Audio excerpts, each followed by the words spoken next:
Hi friends, thanks for joining. Today we're going to be covering a recap of a supply chain conference I attended called LogiSYM.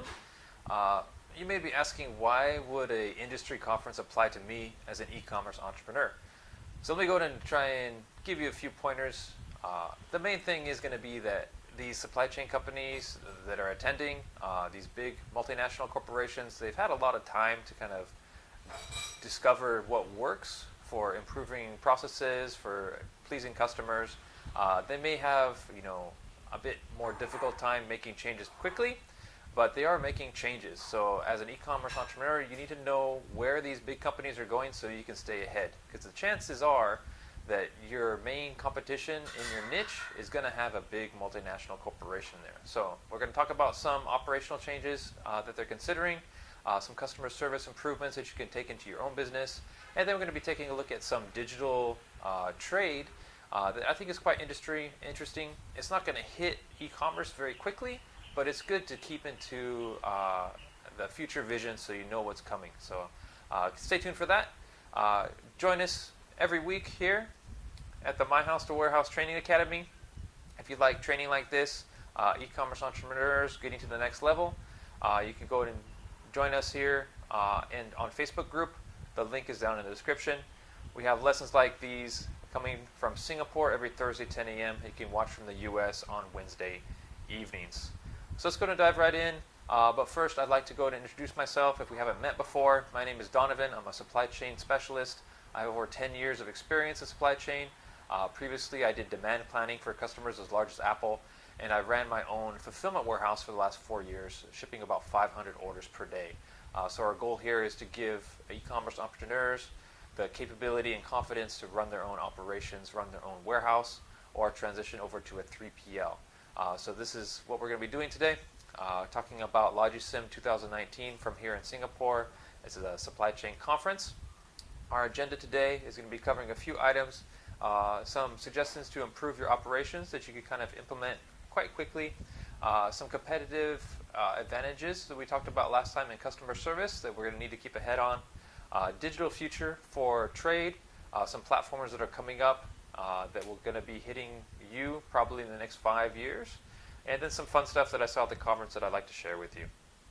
So let's go and dive in. First, one of the lessons that we talked about at this conference was combined distribution networks. So actually working with your competition. So you may sound quite odd for people to work with their competition, but we'll give some examples. The biggest, I think, recently was between Nike and Adidas. They were sharing delivery trucks because they have pretty much the same distribution network.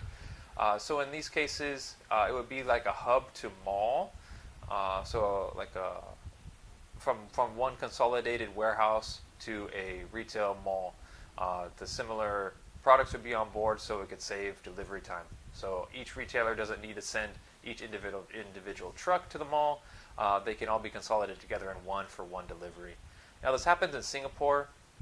It's actually a government mandate because there's so much traffic congestion in many areas, and then the mall delivery areas are so congested and small that they actually require that, hey, we need to be more efficient in this, so deliveries to malls are actually consolidated together in one vehicle and with delivery slots and making that a bit more efficient. So it can be done. It's working here in Singapore with a little bit government push. So we're going to try and at least suggest to you guys to start trying to work with that competition to find some efficiencies. So that's one example. One thing that I used previously in my own history of supply chain is cross-dock from vendor to customer. So cross-dock means that you and your customer share the same warehouse. You have inventory separate. So in the case I was working with Encase Designs, they had accessories for Apple products like cases and bags and stuff of that nature. And Apple was in the same warehouse. So when Apple would place an order for our products, we would simply place an order to the warehouse to move the product from our shelf over to Apple's shelf. It becomes their product then, and then the rest of my product is there to service my other customers that would ship out maybe to Best Buy or whomever else also orders our product. So it would basically just be a transfer within the warehouse to the customer. So that's one way that you can be more efficient if you are a larger retailer. Now, 3PL is an intermediary. There's quite a bit of a concern with retailers working directly together, especially competitors. Biggest example being Nike and Adidas. If they can see each other's sales, see each other's products before they launch, there's a bit of a risk there. So have a third party as an intermediary to bring about the efficiencies, but have a little bit of information security there. So that's the main problem that a lot of people have. Other retailers, other competitors being able to see their performance, their new products. But there is quite a bit of benefits to be gained in reduced emissions, less trips, and especially in consolidated cities, having more efficient docking space in the malls and retail sections. Now, this is something that I suggest that you can explore locally. Grow a local network of people that are working online, e-commerce entrepreneurs that are holding stock locally, and work with them to do some of these efficiencies. So that's something that you can do. If you have your own warehouse now, check around in your complex. It's a bit easier in Singapore and Hong Kong and these more consolidated areas, as the warehouses are actually multi-level, so your neighbors are a bit closer. But try and establish at least some contacts. They can help with equipment. They can help with certain things when you run out of materials. It's good to have a network, even if they're doing something different. So you might be selling online, but they might be doing hardware. So you're not really competitors, but be able to try and find some efficiencies in that local ecosystem can be beneficial. So I suggest that to you as a first step. Now, second, I want to dive into this reimagining green packaging. Now, this is actually a presentation that I listened to. It was from a manufacturer of packaging called Sealed Air. So you can take that with a grain of salt, their perspective, but I think they raised some good points. Somebody want to share those with you? The first is mainly we think of green packaging as swapping one material for another. So taking our plastics and then changing it for something that's biodegradable, taking our styrofoam and maybe using mushroom-based or fungus-based packaging. But there's actually a little bit more that they suggested we take a look at. Most of the cost, environmental impact, actually comes from damages. So consider if a product arrives damaged to a customer, they're going to want to return that. So there's additional emissions for the delivery driver to go collect that damaged product, and then in the warehouse it needs to be repaired and repackaged and then redelivered. So there's quite a bit of human cost. People need to get to work to be able to work on this damaged product to correct it. And then there's a lot of repackaging, reprocessing of materials to repair the product and get it ready for resale again. So the main point that he was trying to make is you want to eliminate all damages. A lot of times companies will have a damage policy of maybe 99%. So 99% of their orders have to be delivered undamaged, and then 1% is an acceptable margin for damages. So they challenge us to go ahead and go, hey, you should have a damage policy of 100%. 100% should be delivered correctly without damages, and that's going to have a larger impact on the environment than actually just swapping out the packaging. That's a small part of the total package. So focus on those damages. Make sure they get reduced to zero. Another suggestion is to focus on smaller and lighter packaging. Right? So have that smaller packaging take up less volume. Have it weigh less so that it's easier to transport and more units can be in one load. And I suggest doing this with direct-to-consumer in mind. So a lot of us are selling online products that are manufactured overseas. Maybe our next step was to create our own brand. Part of creating your own brand is your product packaging. So have that in mind when you design your product packaging, that you're going to be selling online. It doesn't necessarily have to look good on the retail shelf. Focus more on transportability. So have packaging that's available. Think like a shoebox. Shoeboxes usually they're quite durable. Don't necessarily always need to have a additional carton. The shoebox itself doesn't need to be put into an additional, say, Amazon carton, for example.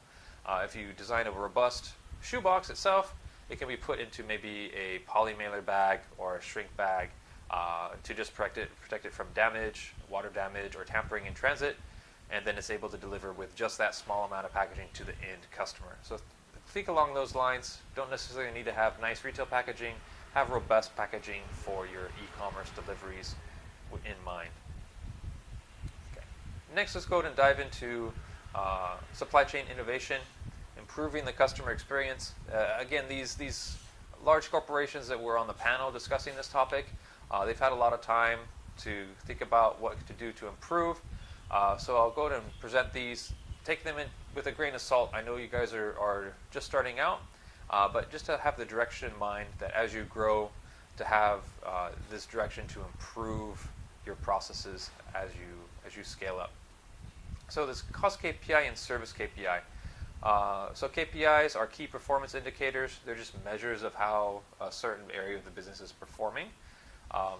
Now this is actually called balanced scorecard in some cases. So if you want to look in more depth on that, basically balanced scorecard is taking a look at KPIs in the cost area and taking a look at KPIs in the customer service area, and then seeing how they match up. Are you spending a lot of money but not having good customer service? There's something that's out of balance there. You have good customer service and low expenditure, then there's something going on right. So you always want to have that balance, because you don't want to focus too much on pleasing the customer without watching your spending. Otherwise, you're going to go bankrupt. And then at the same point, if you spend too little, don't satisfy your customer, then your customers are not going to stick around and be satisfied. So that's the idea of a balanced scorecard. So take that into consideration for your own customers. Next is complaints management. So this is a good example brought up by one of the panelists on the discussion panel. They basically said that customers don't have a very good idea of what they do want, but they definitely know what they don't want. So when something bad happens that they don't like, they will complain. So be sure to note those down. In my own experience, I would focus once a month on customer complaints. So my customer service person would help have a log of all the customer service issues. And we'd sit down each month and find patterns and decide on new processes to avoid those customer service issues going forward. So it's nice to go and have those records to sit down and make those improvements and for historical purposes, manage those complaints. And along with the complaint management, consider social listening as part of a complaint management process. And it's also a good opportunity to engage the community on those social media platforms, because it'll be there for others to view. Reply well to any complaints and definitely get them resolved as quickly as possible.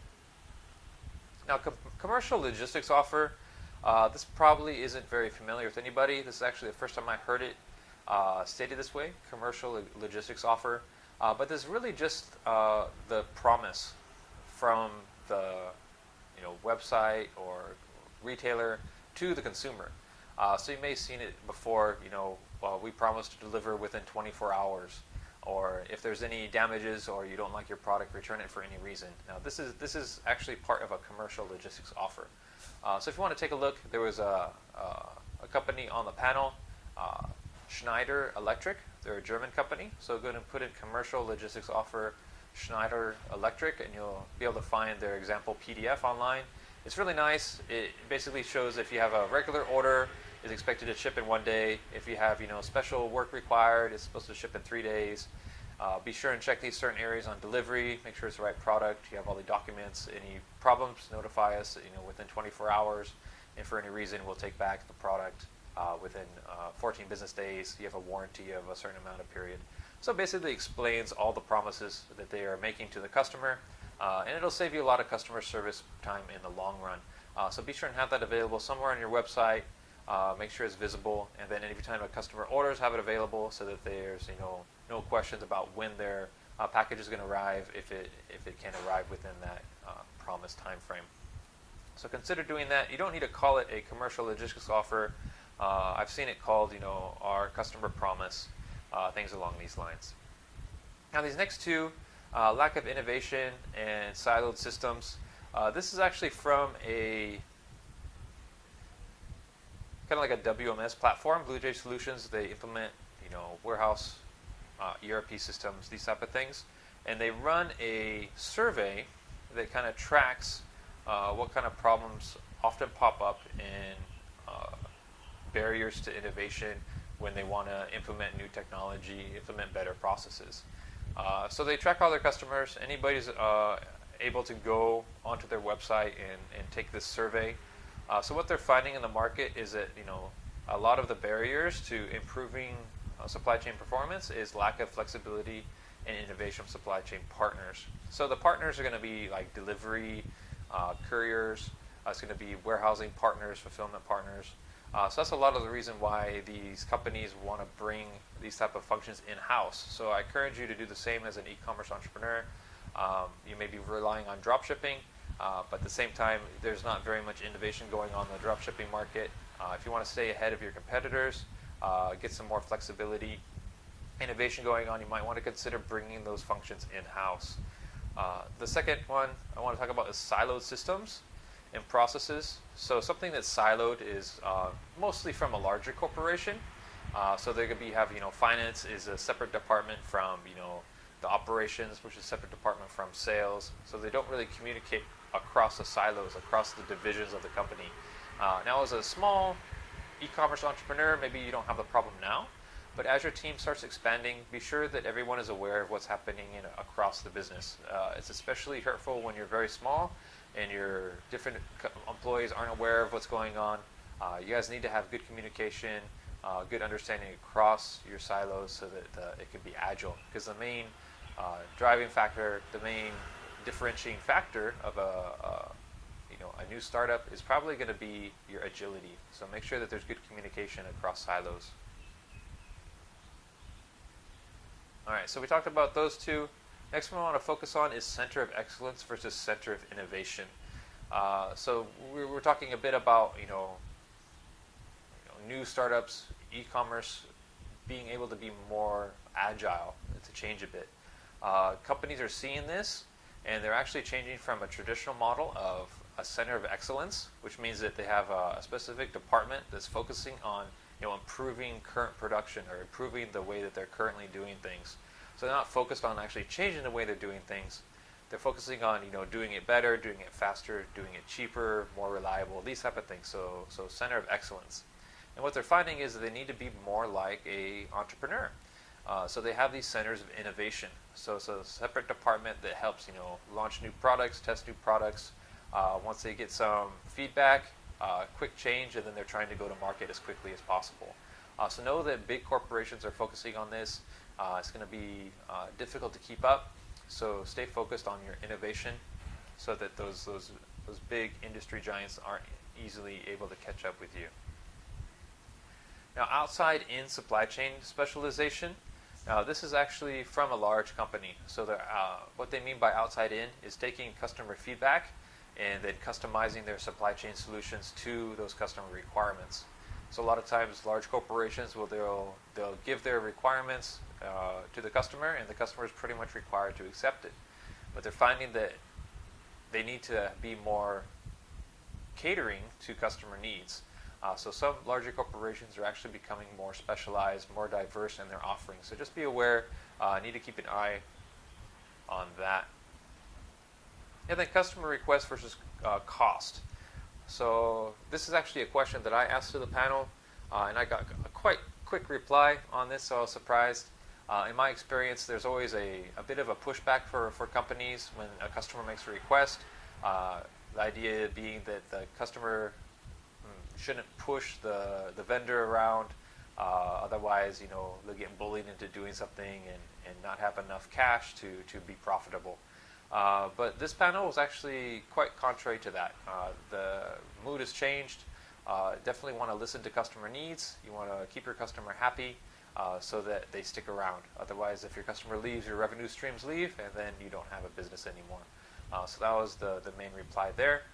It's a very entrepreneur kind of mindset that these companies are changing towards. So just definitely be aware as you are scaling to maintain that flexibility, maintain that innovation, because the larger corporations you're competing against are really trying to do the same thing. So I hope that was a bit helpful on improving customer experience, changing your operations a bit. Now I want to get into some future so-called blue sky thinking. for digitized trade. So this may not be something that's coming up in the near future, but it's something to be aware of, that if you're having problems, some just difficulty doing international trade, that there's things in the pipeline that are going to be improving our situation. So one of these is called Amber Road. They're a corporation that was based in here in Singapore, that they're offering solutions to digitalize the customs clearance process. So by Amber Road, there's quite a bit of free trade agreements, different duties, HTS codes that are required in doing customs clearance. So we talked about that a little bit, but they actually offer ways to digitize that. So most countries are manual right now, but this program allows you to go ahead and input your product information, the country you're going to, and it automatically suggests the best free trade agreement to use to bring your products into that country, so you can bring it in duty free, and also provides the paperwork forms that need to be required, and then after some automation you can go ahead and get that set up to generate those forms for you. So it automates that process of creating the documents. So this is definitely a multinational corporation kind of service that they're going to be shipping globally, servicing many countries, many markets. So that's where the benefit is going to be. These large multinational corporations, they can take advantage of any free trade agreement, any changes in duty rates, the quickness of creating documents. But that's actually going to filter down eventually to everyone. So look for that coming down, because right now, I don't know if you've seen the previous video on e-commerce customs clearance that we covered, but you need to put your commercial invoice, fold it up, and put it in an envelope on the outside. So 3 copies on the outside of your package. In the world of some mobile technology, you're able to order online, you pay online, but then when your package comes, you need to have a paper document, in an envelope on the outside of your package. It doesn't make a lot of sense. These type of technologies are trying to take care of that. So look for them. They're going to be coming quite quick. Amber Road is one of them that go ahead and automates that paperwork creation and free trade agreement utilization. Next thing is digitizing trade through network trade platform. So network trade platform is actually built by the Singapore government. It's just a platform to transfer information between different parties. So it's basically what they call a digital hub. It doesn't really offer many services, but it's a one-stop connection, so that you don't need to connect client to client, customer to customer. In my previous experience, I had to integrate, from my own company when I was working at Encase Designs to my warehouse, Ingram Micro. So we did a connection where I could send orders electronically from my ERP system to their warehouse management system. And the same thing from Apple. Our main customer is Apple. We had to integrate from Apple. They would send us an order from their ERP system, SAP, into the one at Encase Designs, and we'd process it and then send it on to our warehouse partner.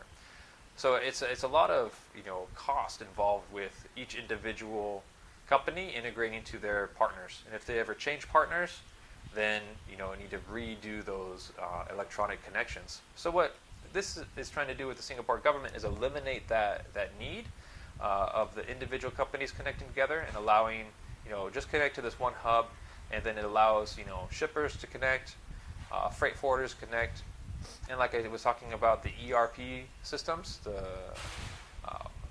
technology to go and just connect directly in to the and larger forwarders with their freight management systems. So it just allows one connection spot, and then you can connect to anybody on the network. This also allows trade finance to be more smooth, letters of credit, and also payments to go through. The same information that are going to be on the order is also going to be on the invoice. If there's electronic connection, you're able to go, hey, I've shipped this order, I send an invoice through, no processing really required from finance. And then value-added services. We talked about Amber Road just now, where they help you use the best free trade agreement, help you create your documents. They can actually pull information from this network trade platform to go and build those documents. So they're able to connect and pull the same information. And in the future, they're looking to go and connect to overseas countries. So Singapore is probably one of the first that is so integrated. China is catching up. They're working quite closely with China to go and get this electronic documentation up and running. So hopefully in the future, you'll see less of the paper documents and more electronic resources to connect.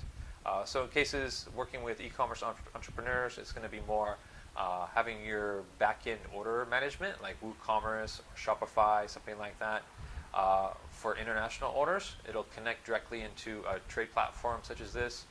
You won't need to print out paperwork necessarily. The information would flow directly from your order management system into the trade platform, and then your documents can be generated on the platform itself. So that's the ideal situation of this. If you're in Singapore, it's live now. Other countries, you might have to go and take a look or wait a few years for that to develop in your area. But it's coming. Now, the last area I want to take a look at for digitized trade is port forward, step-by-step towards a digital port. Now, this is just the name of the presentation. What it actually is this product called Deliver. It was built by the Port of Rotterdam. So it's quite interesting. About 50 years ago, they were the #1 port before the Asian tigers took off, and a lot of the trade from the east caused the ports to grow there. But Port of Rotterdam, they've actually focused on more of electronic solutions to kind of help out. So let's go and take a look at what they're doing. They have a similar solution. They're connecting customs in their country to banks for trade finance and the customers that are doing the trading. So in this case, it's Samsung. So they built this. What it's doing is they're actually becoming a notary for the trade documents. So we talked about commercial invoice, certificate of origin. These things are actually paper documents that go along with the shipment itself. So what they're trying to do is move it into electronic form and be a notary. So what a notary is it's basically a person that confirms the authenticity. So you may have used a notary for signing documents. So what the notary will do, confirm the ID of both participants, and then witness the signature, and then sign themselves that they checked that the identity of the person is correct, that they were signed in the presence. It's basically just a confirmation from an independent third party that these are correct and authentic. It's the same thing for this platform, ensuring that there's a third party themselves identifying the commercial invoice, the certificate of origin, these things that are verified true in electronic form, instead of just having a stamp on a piece of paper go along with the shipment. And how they do that is they secure it with blockchain. So blockchain is used for cryptocurrency because it can't be modified. The same thing is true with documents built in blockchain. They can't be modified, so there's that security feature there that, hey, this electronic document is true. It's not been tampered with. But unfortunately, the problem with that is a lot of customs are still very manual. So they're building this feature. Well, the documents are in the cloud, but they still need to be printed out and stamped manually at a lot of these customs clearance. But things will be changing soon, so look forward to that coming in. So just summarize our digital trade. There's apps that are used to use the correct free trade agreement and automate documents for you. There's data interchange for different trade documents. So if you are sending information from your customer to your third-party shipper to your warehouse, all the information is available in the cloud, can be pulled down quite easily with one integration point. And then digitization and notary of documents. So in the future, we won't necessarily have hard copy documents anymore, but we'll be moving more towards a digital document. All right, guys. So this is something fun that I wanted to show you guys. That's pretty much all the lessons. This is actually a warehouse drone. It's not 100% up yet, but this is actually a really nice concept for anybody who's done an inventory count. It basically consists of an AGV on the ground that has some sensors to monitor, make sure there's nothing in the way. And it has a large main battery that wheels along. And it connects up from a tether to the drone itself, which allows the drone a much longer battery time. I don't know, maybe drones that you have can do 20 minutes, something like that. This one can run for 4 hours. And so what it does is the drone has cameras on it, and it's able to read the barcodes and lettering on the packages and shelving in a warehouse. So this is actually a live concept that actually works. You have your battery AGV on the floor here, the little white tether and the drone here in the air. But one thing to point out is actually, you see the way the pallets are laid out here on the shelving is that there's one major pallet in one location. So that's one of the drawbacks here with this technology. I think it's quite interesting. It's able to read quite well the barcodes and things, but it's still having some trouble. A lot of times the warehouse won't be organized so efficiently, especially e-commerce warehouses. You're going to have many cartons on one pallet. There's going to be some different items on one pallet, so it's not necessarily going to be so easy as scanning one barcode per location. But the technology is coming. I think it's quite interesting. So that was one of the fun things I wanted to share with you after our quite lengthy discussion on digitalization and customer experience, things like this. All right, so this was our summary for today, LogiSYM 2019. Work with the competition, see where you can find some combination of needs, of services that you can go in and get a better price or have a more efficient effect on the environment, lower emissions, these type of things. Design of e-commerce packaging, take into account that if you're designing your own brand, you don't necessarily have to have such a nice retail packaging look. You can go ahead and have it more robust for direct-to-consumer delivery and improve your customer experience. There's a lot of suggestions there that we talked about that multinational corporations are using, the complaints management, the social listening, the taking into account customer requests, and then doing the balance scorecard to kind of balance the costs associated with running operations with the customer satisfaction aspect. And then digitize trade. Know that these changes are coming down. They're going to help out in the future, make things much more easier. All right, so now go. I think there's one concept we talked about today, at least, that you can expand on, you can apply to your business. Stay tuned. Next week, we're going to be having more training. So join us in the My House to Warehouse Training Academy. The link is down in the description. We'll have our next training next week from Singapore, 10 a.m. and the U.S. on Wednesday evening. So thank you so much for joining, guys. I will catch you next time. Bye-bye.